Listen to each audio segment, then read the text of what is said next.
Ricordiamo agli atleti che oltre a uscire dal lato scaletta di stare attenti a non toccare le piastre una volta arrivati a fine gara.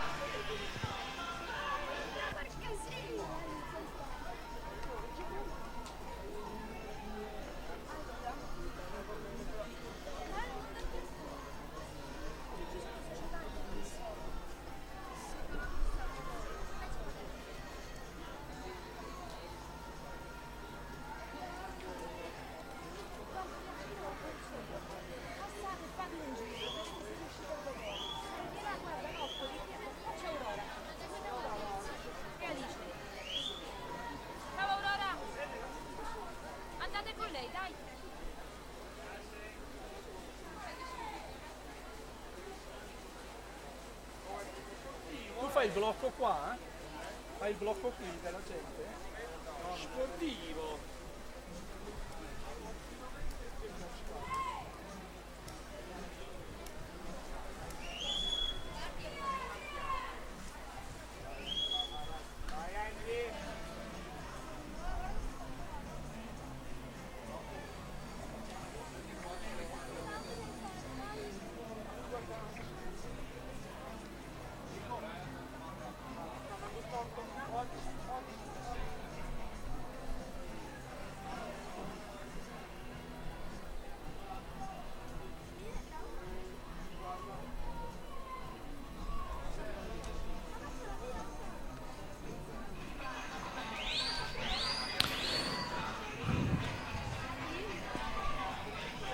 Ricordiamo a tecnici, atleti e pubblico che è possibile accedere al portale online della FIM Veneto per visualizzare i risultati e il tabellone dei risultati online.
Okay, we just go through here.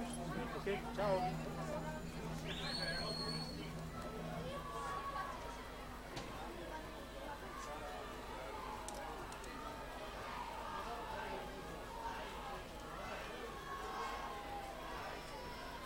Presentiamo la serie numero 4 dei 400 misti assoluti femmine.